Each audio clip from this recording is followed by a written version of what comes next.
Hey you, it's me, Nicole Phoenix Star, and this is a Nick Style podcast. This is the second time I've had to stop this recording. I had a little interruption before, and here we are again. So, being back in Australia for just over a week, I have been mindful around getting back into routines and rituals that is self-supporting, self-kind, and nurturing, nourishing, all those things. I talk a lot about when we are in self-betrayal and how that is very, very subtle and very, very obvious and very, very sneaky, and is the very thing that leads us into suffering and into duality and separateness. It is the biggest gateway to being out of an awakened realization state and feeling alone and betrayed and upset and annoyed and gritty and whatever those things are. It's because somewhere along the way there is some subtle or not so subtle form of self-betrayal that's happened. So the alternate end of that spectrum, we find self-support. And self-support is something that I use as maintenance. And if we are in a state of self-support, there is far less chance of self-betrayal. So one of the things that are very self-supportive as I continue to age and be in this season of post and menopause is movement and not being in my regular routines since going to Bali and having surgery, which I mentioned in my last podcast, and travel, coming back to Australia.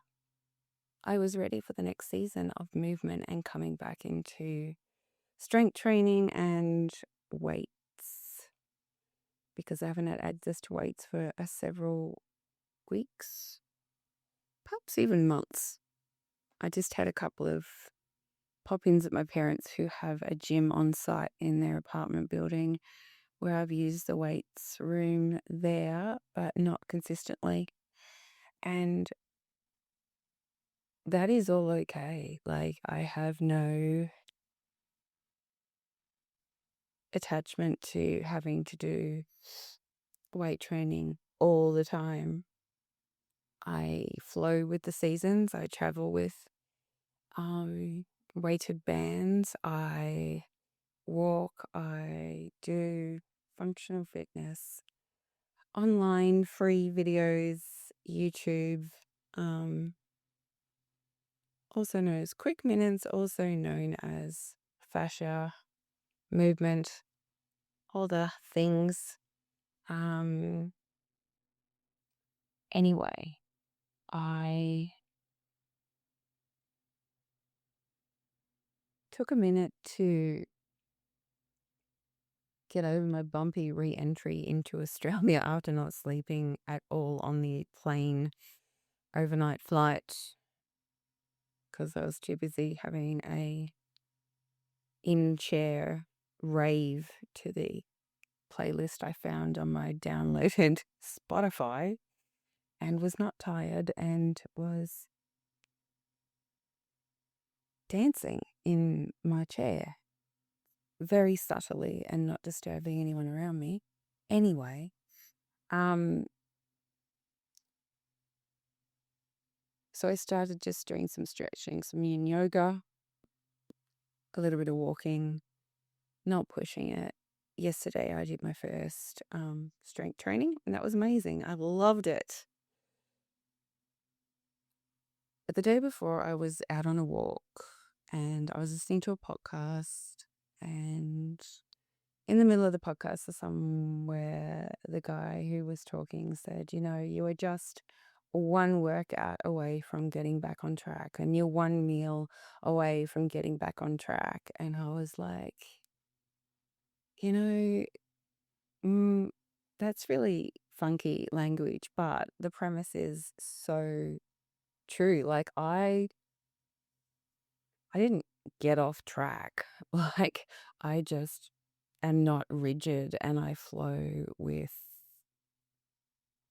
everything that's happening in my life, and the excessive amounts of travel and change that are happening in this season of me being a full-time house sitter. Um, and I love the texture of the environments and conditions that I find to weave my movement through each day, and not doing any movement at all while I was in intentional healing and recovery and travel. Oh, and mini renovation moment um, before coming back into intentional movement in the way that I used to. You know, people, and this is the thing that all the women I've ever worked with, you know, they get so attached to the discipline piece and the rigidity. And if they miss one day and then it's 2 days and they just kind of like, oh, well, I fucked it up now, and just kind of saunter away and don't continue. And because they have this idea that they failed. Um, and that with eating and moving has been the primary thing that I've had to deal with people who feel like they failed, so therefore they quit. And they don't realize that, everything is a teaching moment, everything is a learning moment. And, looking back at why they deviated and whether it was just because that's what life was, or there was, a unpleasant event that sent them into an old habit of emotional eating, or, just self-sabotage. Like, let's find the root cause, because the root cause is the reason why you're in this loop and have been for years or decades or lifetimes. And every time we go out of range of what we have committed to with ourselves, or tried to be in self-support and have found ourselves in self-betrayal, um, take a moment to unpack that and not go into shame or blame or mean girl, mean guy, or any of that like dumb shit. Okay, let's like zoom out and let's like look at this. Let's put down what happened before that event, after that event, and see if we can see patterns, see if we can, recognize and then put in a plan for the future, and simply restart with love, with kindness, with knowing, with acceptance, all the things. So, yeah, I listened to that and I was like, yeah, right. That's interesting language, but it's such a true thing. And although I wasn't off track,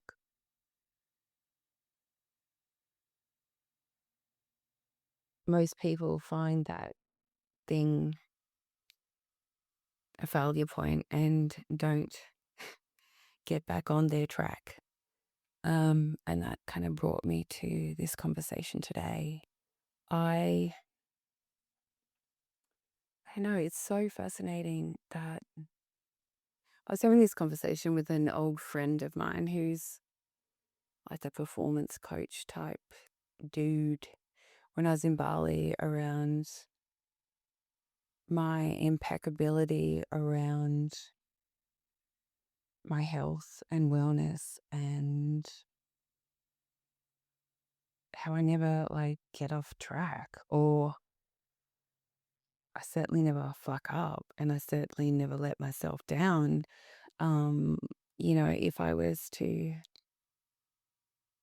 go and meet you for a coffee and we decided to extend our catch up and go and have a pizza,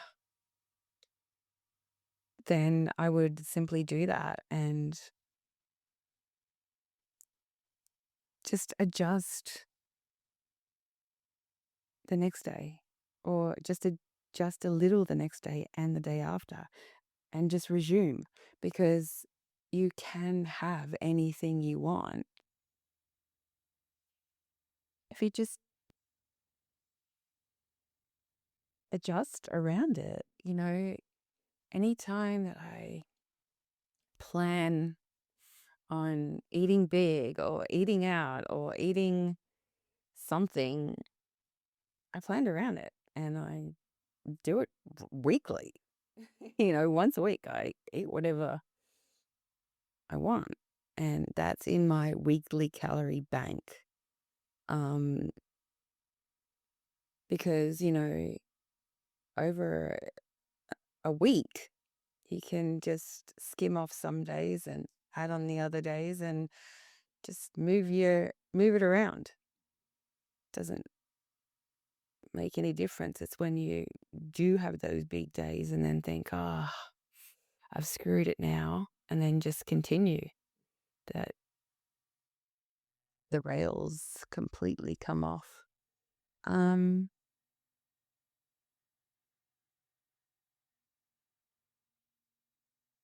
and there's quite often times where I don't plan and just find myself in a situation where I'm like, right, let's do this, that, the other. I feel like doing that today, yeah, gonna share that with you, and then adjust later. And it's yeah, it's not difficult at all. It's just people think that they need this rigidity and they feel that, I have this insane discipline. Anyway, back to the conversation with the performance coach dude. Um, I was saying, yeah, like I've gotten to a point, because he's like, wow, you look insane. You look amazing. And I'm like, I know. It still blows my mind that I'm a postmenopausal woman that eats so much food because I love eating. And I've found the secret sauce, literally. Um,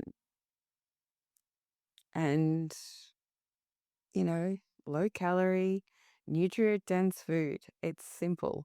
Whole foods. It's simple. Um, and a little bit of variety when you want to eat stuff. Like I just ate some like gummy candy before, lollies for the Australian listeners. Because I like that. Probably do it, I don't know, once a month, once every 6 weeks. I get my fix, and I have no desire to do it again. And, it's not like, wow, you're awesome, Nick. You've got the, discipline to do that. It's like, no, I have the self-support, and I'm not going to self-betray to start eating lollies, candy every day. Like, it's a shit show. It's a sugar shit show that's going to make me feel like crap. It's going to give me a headache. It's going to make my aches and my joints ache. Like, why would I do that to myself? Have a little bit, and it's a sweet spot. Like, I get to have it, and I don't like hurt myself. Anyway, he was saying, right, so you need to apply that to every area of your life. And I'm like, ooh, pretty good at doing that in every area of my life. And he said to me, yeah, but like, maybe it's time to blow up your business again. You've been really quiet for a couple of years. And I'm like, yes, masculine energy, performance coach guy, provider, protector, mindset. I'm a mature lady now, and I do not wish to hustle, and I do not wish to work my guts out to blow up my business and gather accolades or coins or people or followers or whatever it is. He looked at me, he went, oh, why not? I said, because that's not what feels aligned for me. And once you are through menopause, trying to force yourself to do anything is sheer impossible. Going to beast mode is only possible if you fill yourself with hormones that would fuel a 30-year-old athlete, male or female. And deep honoring and listening and stillness and being of service where you are is very clear. And that's where I'm at. He's like, oh, wow. Did not know that. Anyway, I said, yeah, so I do listen to my being, to my body, and what I feed it, how I move it, when I sit it in a chair in front of the laptop and work on my business. Why I took the rigidity out of having to show up every single week in this podcast, and every now and then skip a week. And even once, 3 weeks.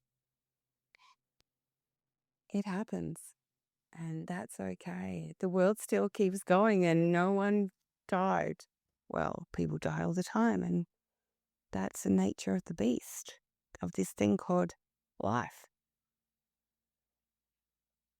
So, there you go, my dear. That is this week's podcast. And the premise of all of this is self-support, be kind. If you want to move, just start moving again. If you want to eat differently, just start today or tomorrow, and then keep going and focus on self-support and not self-betrayal. And try really, really hard not to do any dumb shit, because that's just boring. All right, my love, thank you so much for listening. I am so grateful. My website is www.nickstar.com.